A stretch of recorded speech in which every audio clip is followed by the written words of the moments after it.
Hi, my name is Mike, and I'm a design master, and today I'm going to tell you a little bit about the expert Harley Davidson Fat Boy.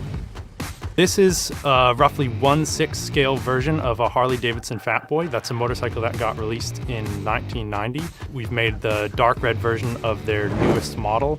We have the rubber tires, we have a working engine, we have steering, we have all the detailed exhaust, the lights, the license plate, even down to the levers for the brakes and the shifters.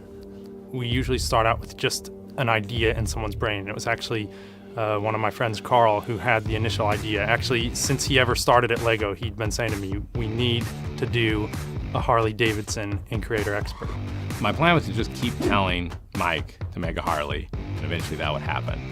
And usually that works because he's got this really long brain, and if you tell him the same thing over and over again, it'll get trapped in there somewhere. He was saying, oh, a motorcycle will be really cool because you have all these details like the engines, the exhaust, all the fuel lines and everything. You have so many cool details that you can build, and then you can actually make a lot of the functions work as well. And Harley Davidson is just a really, really cool brand to work with. When we got more into the details of the model and trying to get these things right, we actually took a trip over to Milwaukee to meet with Harley Davidson, and then we could see the bikes in person and start to understand all the proportions in 3 dimensions instead of just in the 2-dimensional drawing.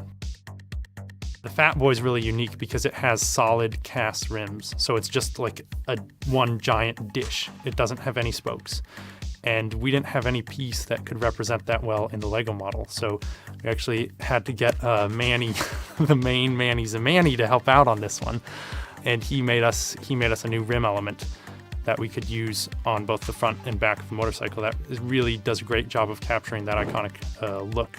Part of the reason it's called the Fat Boy is that it doesn't actually have the same tire in front and back. The front, I think, is 160 millimeters, the back is 240, so it has this really fat rear tire.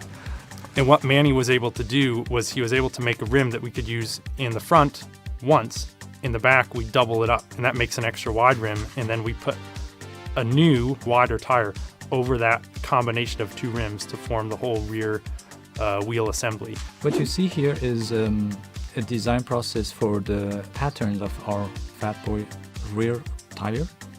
So we wanted to actually have the same design style of the previous slim tire replicated in our fat tire. On the rear number plate, we have 41. That's actually a manufacturer's license plate that's used by Harley Davidson in Wisconsin.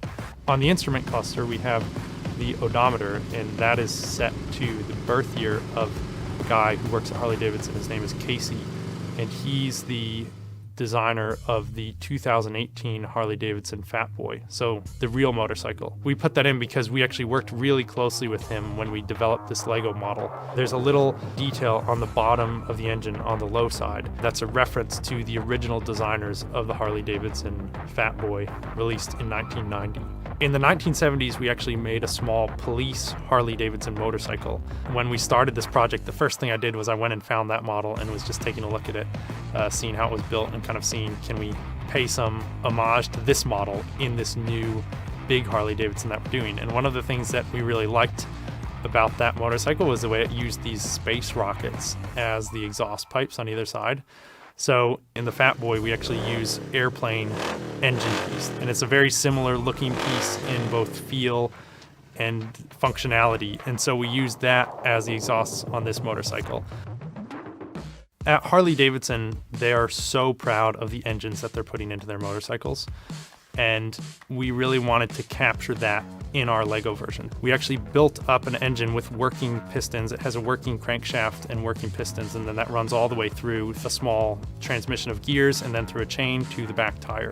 It was really fun to have that extra level of authenticity in this model. If you build the model, you'll see the engine block is made of like 20 different elements. So every time 2 of those elements come together, you have a little bit of difference in tolerances. You kind of can create these edges where things can catch.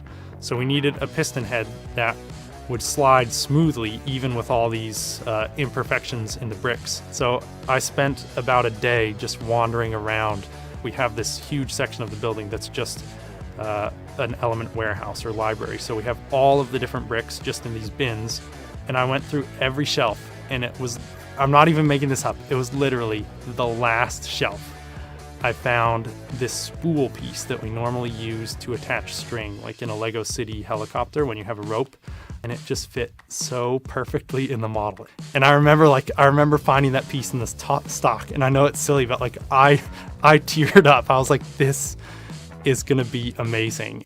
I don't think Mike ever goes outside or actually does anything in the real world. He doesn't know about something until he's made a Lego product of that thing. So he'll get completely obsessed with motorcycles. I've never driven a motorcycle. I'd love to try. When we visited Harley Davidson, we just got to sit on some of them, and in my mind, a motorcycle is like a little bit bigger version of a bicycle, and it's nothing like that at all. As soon as you put your foot over and you feel this thing that you're on top of, the Fat Boy weighs 300 kilos. As soon as you feel yourself sitting on that, you just think, okay, this is a serious piece of machinery, and it's just